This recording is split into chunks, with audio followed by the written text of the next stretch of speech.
প্রথম আমি বলবো যে দায়ী হচ্ছে আমাদের টিভিগুলো এদেরকে প্ল্যাটফর্ম দিচ্ছে। বাংলাদেশে যতগুলো বড় বড় দেখবেন যে মাইনরিটি এগেইনস্টে ভায়োলেন্স হয়েছে, রায়ট হয়েছে, ওগুলোর সূত্রপাত দেখবেন ফেসবুকে। টিভিগুলো যারা দিনের পর দিন এই লোকগুলোকে নিয়ে আসছে, তারা আসলে স্বৈরাচারকেই এখনো নীরবে সাপোর্ট করে যাচ্ছে। একজন খুবই প্রমিনেন্ট টকশো অতিথি তিনি বলছেন যে যেখানে পুলিশকে একজন পুলিশ সদস্য স্বরাষ্ট্রমন্ত্রীকে বলছেন যে একটা গুলি করলে একটাই যায়, সেটা নাকি পুলিশকে গুলি করা নিয়ে বলা হয়েছে। যারা এই ধরনের তথ্য সন্ত্রাস করেন, জেনে শুনে ভুল তথ্য দেন কিংবা আংশিক সত্য প্রকাশ করেন, তাদেরকে কি আসলে থামানো যাবে কিনা? তাদেরকে থামালে কি সেটা বাক স্বাধীনতার অন্তরায় কিনা? তাদেরকে যদি শাস্তির আওতায় আনা হয়, তথ্যের কোনো শাস্তির আওতা আছে কিনা, এবং সেই শাস্তির আওতায় আনলে তাদের বাক স্বাধীনতাকে রোধ করা হয় কিনা, আপনি সাংবাদিক হিসেবে কি মনে করেন? এরা তো খুবই, প্রথম কথা হচ্ছে তাদেরকে কারা প্ল্যাটফর্ম দিচ্ছে আমাদের টিভিগুলো, যারা সত্যিকার অর্থে জনগণকে সাথে বাজি করছে।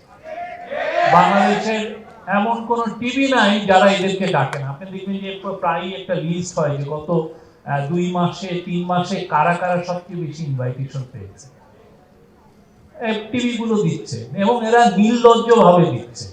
এখন কথা হচ্ছে যে ইন্টারিম গভর্নমেন্ট কি এগুলোকে বন্ধ করতে পারতো?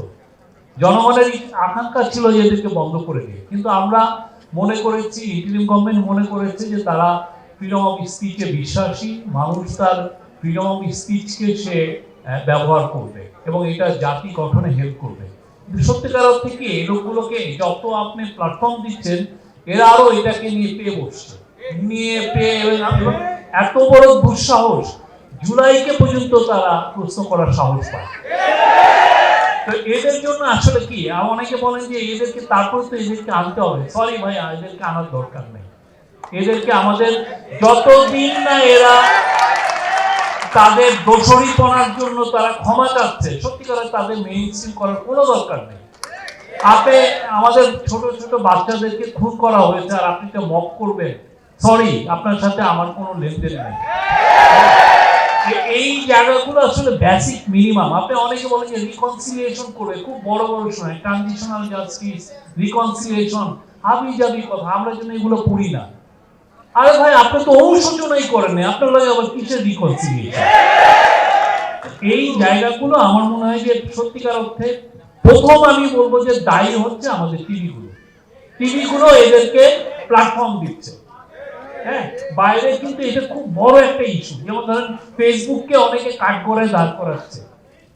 বাংলাদেশে যতগুলো বড় বড় দেখবেন যে মাইনরিটি এগেইনস্টে ভায়োলেন্স হয়েছে, রায়ট হয়েছে, ওগুলোর সূত্রপাত দেখবেন ফেসবুকে।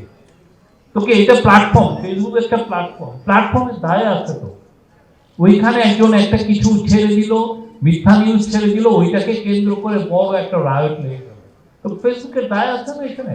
তো ফেসবুক এটাকে নিয়ন্ত্রণ করে। ঠিক তেমনি টিভিগুলো যারা দিনের পর দিন এই লোকগুলোকে নিয়ে আসছে, তারা আসলে স্বৈরাচারকেই এখনো নীরবে সাপোর্ট করে যাচ্ছে। এদেরকে আসলে সত্যিকার অর্থে এদের বিষয়ে আমাদের নতুন করে ভাবতে হবে।